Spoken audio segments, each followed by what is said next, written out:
Welcome to Graham Kerr's Kitchen. It's really two programs in one. This is a series that appeals to your creative side, food that is sumptuous stuff. How could that be? This is a program about people who want to eat healthy and reduce calories. Actually, it's about food with an aromatic quality that fills the nose. Oh, sure, but it's also about keeping my arteries clean by reducing fat. But it doesn't mean a thing if the food isn't rich and colorful. Maximize the flavor.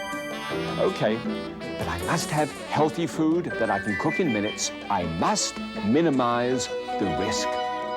So welcome to Graham Kerr's Kitchen, where we get our heads together just for you.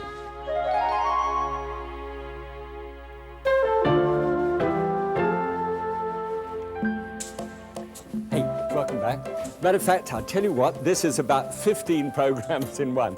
This is one of those synergistic things where somebody comes along with great food ideas, and we take one of my little basic springboarding concepts, put the two together, and come up with something radically different. And this is really radically different, taking Latin American food and Italian food and blending the two together. Quite fun. I'll tell you how it actually came about. We have individual food preference sheets, and we send these out. We send out 10,000 of these. This is what one looks like when it's fully filled up. But what I do an extraction from the main list, looking for something that I can sort of hone in on. And in this case, Judith Isaac is the one that I honed in on. And these are a few of her favorite things. But first of all, I'll tell you about her. She's married, she's got a couple of children, she's an ex-school teacher, and she was a laboratory microbiologist. So watch it. Isn't that right, Judith? Her mother was all-American Virginian, father Norwegian, first generation, and her husband has some Syrian ancestry in his background, which makes their family a tremendously aromatic place in which to live. As a matter of fact, rather interesting, son, is that right, Judith, 6'5"? That's awfully big. I look up to him. And daughter, vegetarian. Boy, I mean, if you put all those together, that is an intriguing family to feed. I understand we actually did it with this dish. And these are your food that you like. Italian cooking, baking, stir-frying, pasta in various kinds, cayenne and cumin. I thought, oh, good girl, isn't that neat? I mean, that's wonderful. Sorry about the girl stuff. Beans, chicken, fish, tomatoes, strawberries. I didn't know how to put the strawberries in it, but, you know, hey, afterwards. Always a bowl of fruit at home. I think that's a thrill. We do the same thing. Broccoli, eat your heart out, Bush. Potatoes, carrots. Yes, we could do that. And a terrific treatise, when we finally got together on this one, on powdered milk and how to use it to be able to get white, glistening dishes. By the way, I really appreciated that, Judith. I'm going to fiddle with that myself. Okay? Now, let's put all of this together in a brand new dish that nobody has ever seen before. All right, come through with me. I'll show you how it's done.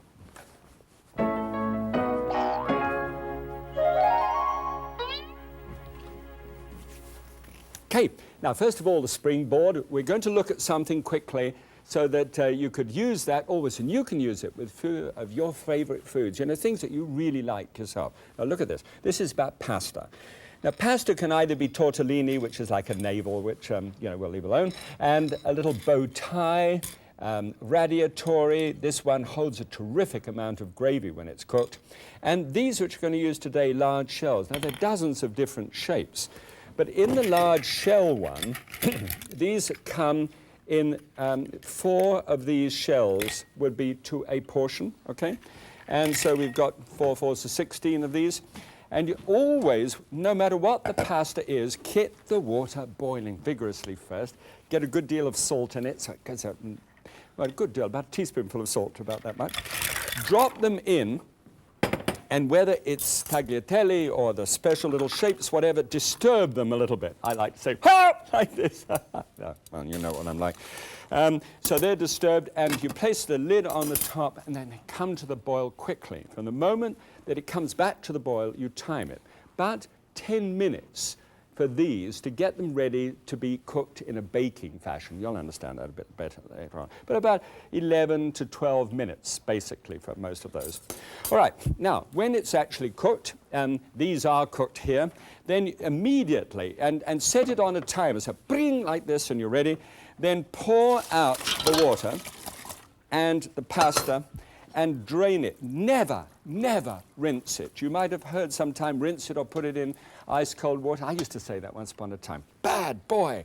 Anyway, here is where they're just perfect. Now, I just want to take one of those out. Thanks very much. I'm just boiling up for another reason. And here we have a steaming piece of pasta. Now, pasta must always be to suit the tooth.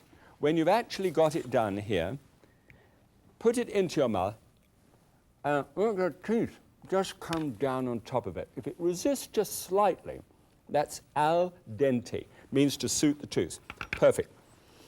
One little other tip with this.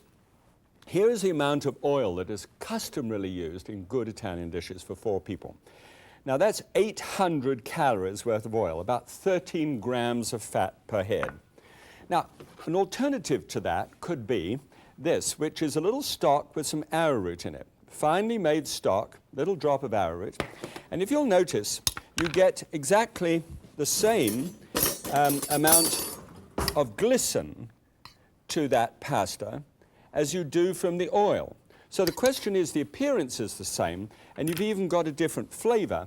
And hey, 13 grams to less than 1 gram begins to make sense, doesn't it? Okay, tell you what, let's get those ingredients, which belong to Judith, and let's see what's on the menu. Today on Graham Kerr's Kitchen, Latin American pasta shells marinara. Colorful pasta shells nested on cardamom seasoned spinach with sauce marinara. Okay, Judith, well, there's our dish on the menu. Now let's see if we can put it all together, get it right. All right, first of all, we're going to make the marinara sauce. So, 2 squirts, that's a teaspoonful of oil in the bottom there. Really don't need much more than that. And just 1/3 of a cup of chopped onion, first of all. And then just equal quantities always. This really makes the classic of celery, cut just about the same size. As you'll see, there's a good reason for making each piece and each cut exactly identical if we possibly can. Just fry it all together and immediately that gorgeous scent of the onion starts to burst off it. But then no marinara would ever be complete with 2 fat, lovely cloves of garlic. There, bang. And just chop it through.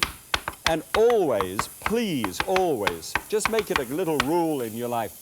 Never put that garlic in first, but that always comes in second. And then it doesn't scorch. There's nothing quite so nasty as partly scorched garlic. All right, so that's going in too. Now we can pull that to the side a bit. That pan's rather hot, so just pull it to the side and let it sweat off just a bit. Now, into there goes the tomato. Now, hey, what's this? Most everybody knows that's a Roma tomato. Well, guess what? Boom, it's gone. Yes, it's been replaced. Viva Italia is the new hybrid, actually, to replace that. It's slightly chunkier, and it's much sweeter. You can actually enjoy eating it. And the skin comes off nicely. Look for it. It's a brand new hybrid. And I got this on a press clipping just today, and so I can tell you about it right now. So it's probably a little old, but still. So press that together. Now what I do is I skin the tomato, all right? You know, you blanch it and take the skin off. And then I put it in one of these Ziploc bags, okay? And press it out so that I haven't chopped it so much as I have sort of mushed it all up. And now I can just take it. I haven't made a mess all over the board or anything else, and just drop that all down into the pan.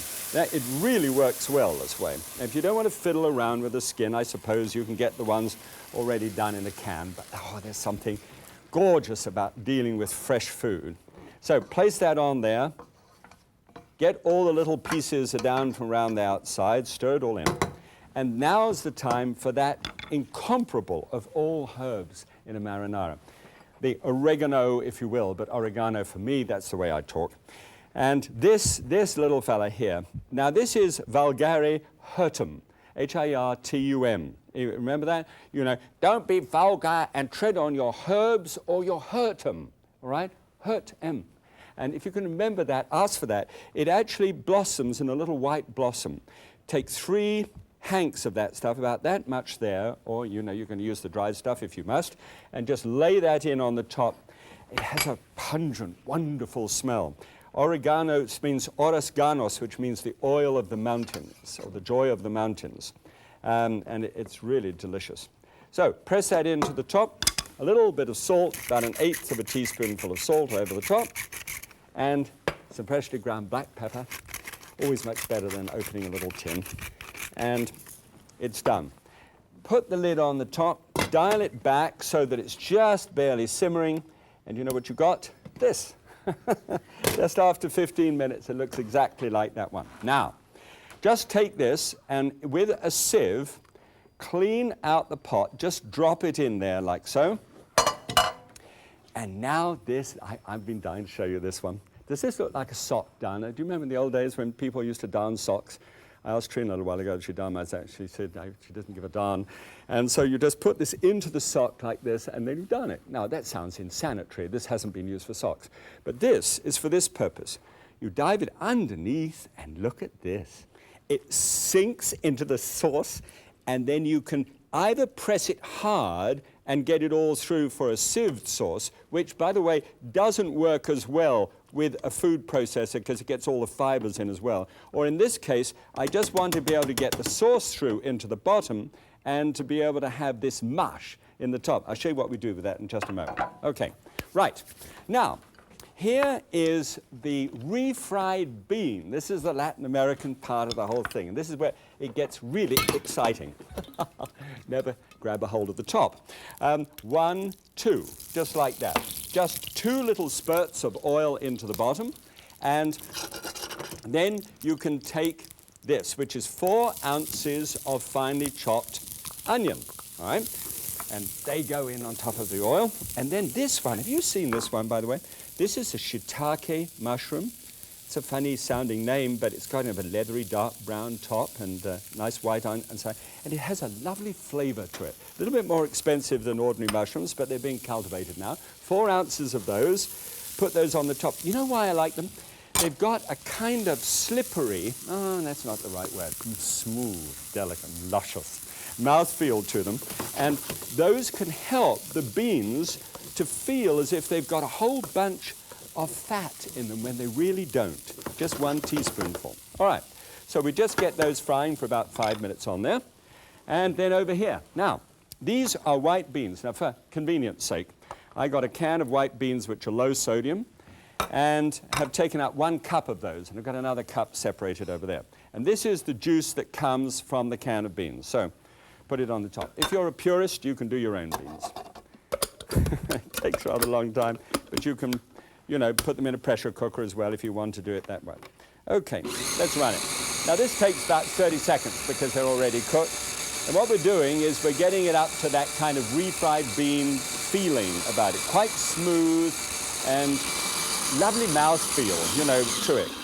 Whenever you want to sort of reduce fat, beans are a terrific way of actually being able to do that. Lift the little beater off the top and come back over here. Now let's assume that these have been going for 5 minutes at this stage. What you do is then you take that bean mix and you just drop it into the pan, stir it up together. Now normally this would be full of lard. And I mean, look, come on, you know, I understand it is just delicious. And I've had refried beans in many parts of the world, especially in Latin America, that have been quite delicious. I love it when it goes crispy, crunchy brown on the outside, and it has a sort of terrific way of going on. So, you see how this looks now at the moment? Well, compare that right across to this one here. This one has been cooking about 10 minutes. And you see here, see right on the edge, this is perfect. See how crispy and crunchy and brown that's gone? Just like the original. See how it's stirring up into there? See it? Underneath there? See, as I turn it? That's just perfect. That's exactly how it should go. By messing that all up together, you have darkened, deepened, the texture of it is superb. Now, take that reserved part of the beans that you had before, dump those on, because now we're aiming for texture. So we've got the very fine amount. Just tease those in.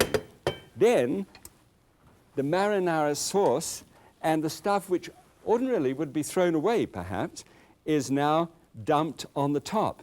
Now, I've taken out most of the herbs. You see, here, I took those out just before, but there's one that's lurking there. Oh. Gosh, that's nice. Mother watches. And then simply stir that in. Now what you've got is the most incredible combination.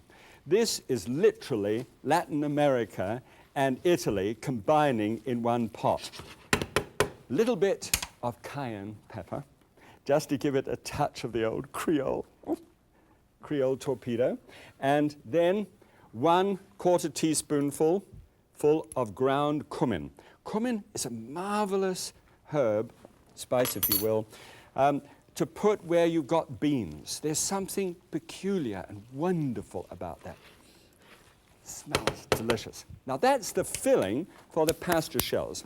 Now let me show you what that looks like. Over here, I've got pasta shells stuck in a little bit of marinara sauce underneath. Oh, just one last thing. You need just a little bit of lemon juice in there. It's a bright note, and it's very smooth, but by that kind of, you know, you've got something go, like this. So what you do is you put lemon juice and it goes, bing, like that, you see. There's something about the senses when you eat it and you think, wow, you don't quite know what that is. It's like good perfume. All right, here then is a spoon.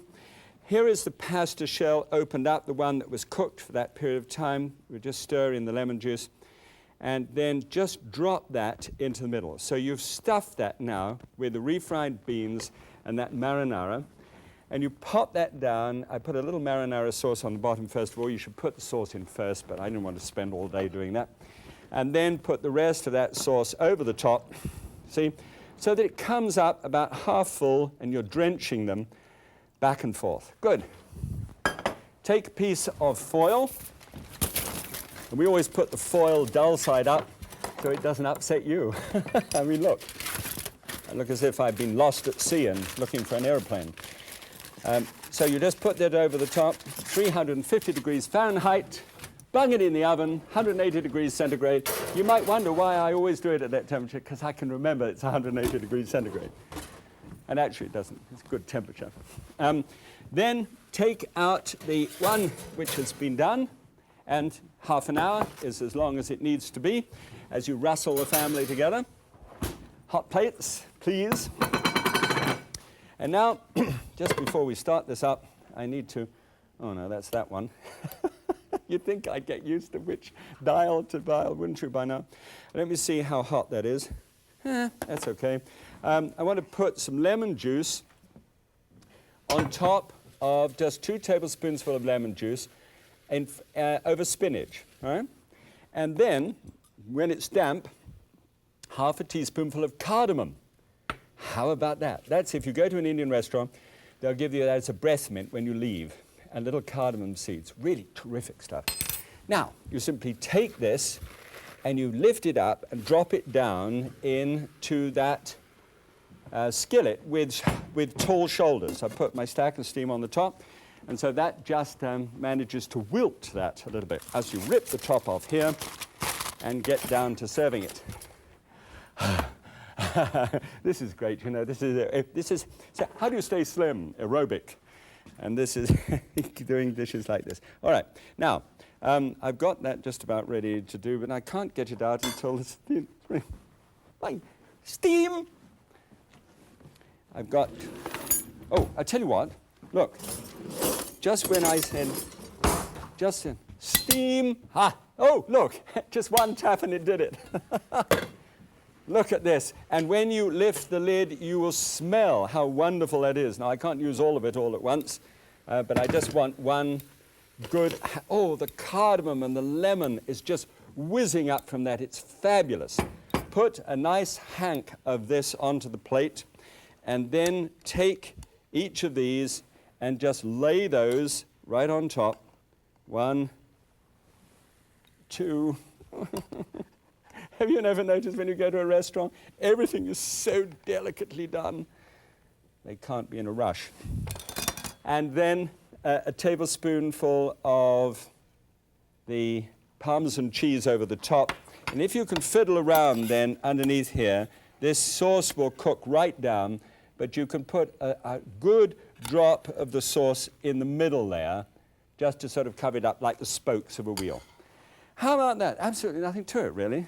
Just a little drop more thing on there. And if I had my way, and why not, just a fresh black pepper just over the plate. It just simply says something like, well done. Oh, hi. Oh, gosh, that's a hot plate. Always serve food on a hot plate. I don't have a towel, so come on, quickly, let's move. Right, let's see. Oh, hi. Little fast service there. Here we're going to compare with the classic. This is really a cannelloni, but with spinach at the same time, with the fresh marinara and with a little mozzarella cheese over the top. Very standard. And there's our little dish that we've been doing right now. Okay, let's compare the two, see what the numbers look like. 470 is the calorie value, down quite a bit from 624. Look, 41, that's 2/3 of a day of fat there, down to 5 only. That's terrific stuff.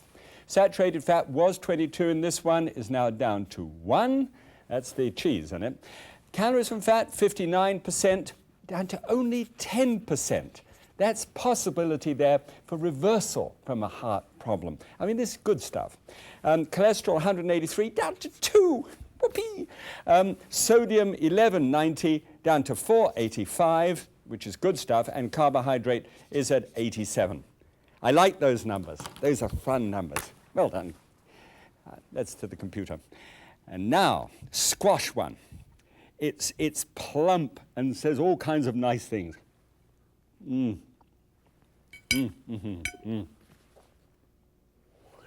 you don't know whether to say ole or whatever.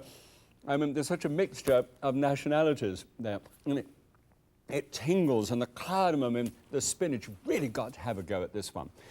This is just like using pasta. If you've never used pasta before, just think of the techniques there, right? And then think of the food that you love. Just fill in the food preference sheet in the book, and then do the bounce off the technique into your own circumstances, just for the people that you love, okay? And I know when you really love someone and care for them, you can be as creative as all get out. It's absolutely amazing. It's called springboarding.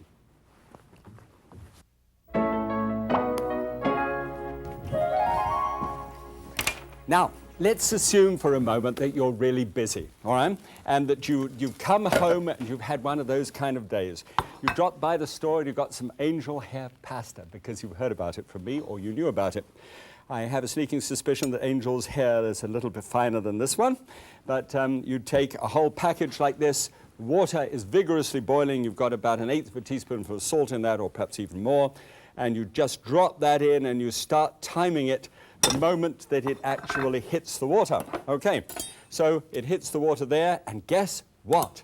It takes 60 seconds. Now put the lid on the top so that you can get that recovery of heat well. And by the way, if you've got gas or electricity, I've heard it said, haven't timed it, that actually you get a recharge of electricity quicker than you do off gas.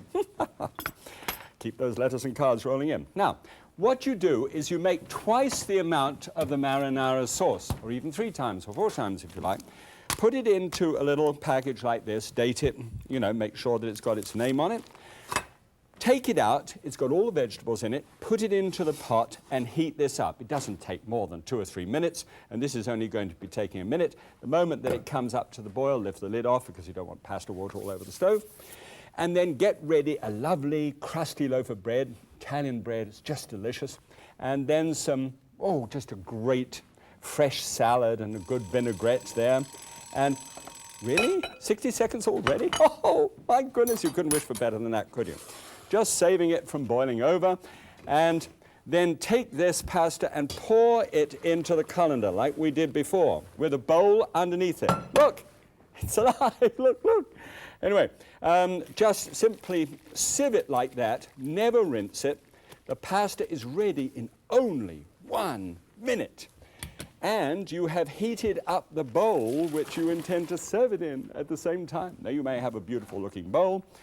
And what you do is you take the hot marinara sauce and you drop that down into the bowl like so. Now, into that you could put, roasted pimento if you like, little black peppers, clams, prawns, shiitake mushrooms, all kinds of things could drop into that, or just serve it au naturel, you know, vegetable one. Then take the pasta and just shoot the pasta into the top, and then toss the pasta and the sauce together. Now, really, I mean, come on, what could be easier than that? You're absolutely shot flat to the winds, you haven't eaten, you didn't have a good breakfast, you didn't have a good lunch, but now you are going to have yourself supper. The little bit of cheese on the top, and you can say to yourself, this is not so bad, this life. God bless. And just a quick PS for Judith and the family, just before I wash up. Thanks awfully, you lot, especially all of you liking that dish. That's neat.